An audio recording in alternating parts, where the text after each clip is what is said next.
Hey guys, this one financial statement, the balance sheet, tells you what you own, what you owe, and what's left over, that the portion that actually belongs to you. So by the end of this video, you should have a pretty good idea about how to work your way around a balance sheet when we're through. So if you recall in the last video, I talked about how we're going to make the balance sheet expand.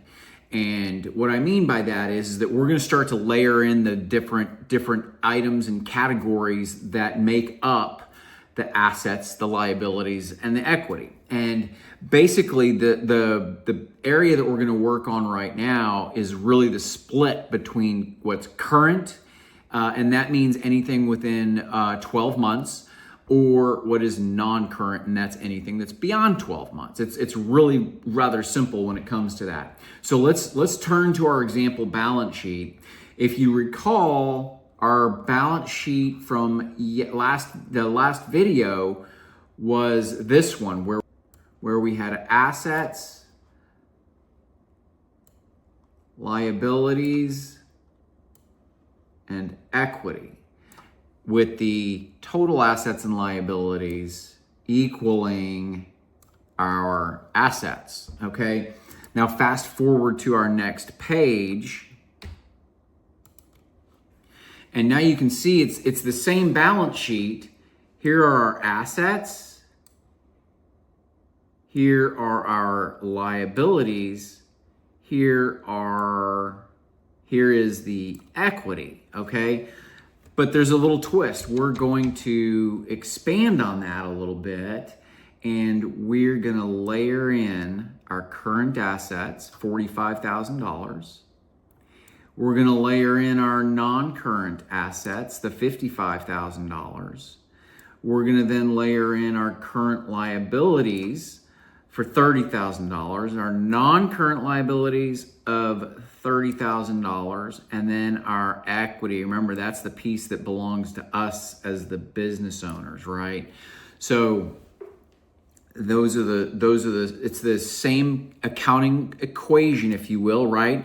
And all that we're doing is that we're now breaking up assets between their current and non-current portions. And let's go back again just to the definitions there, because that's important to understand.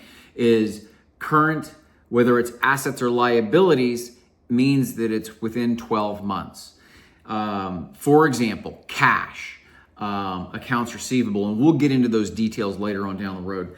A non-current asset, a good example of that would be like a vehicle, or a large piece of equipment. Maybe it's a big printer if you're a graphic designer or something like that. And then on the liability side, you're going to have things like credit cards or short-term lines of credit. On the long-term or the non-current portion side, you may have an SBA loan that's not due for 15 or 20 years. And then the equity is kind of standing alone. There's really no split between current and non-current portions there. So that's the lesson for today on the balance sheet. And really the next videos, which you can look forward to there, are going to be, we're going to start breaking these pieces into their smaller parts. And that's it. As usual, if you guys have questions or comments or something that you want me to talk about in a future video, let me know. And if you like what you're hearing here and you're getting value out of this, please follow our page, our Facebook page. That's where we're going to be putting all this stuff out.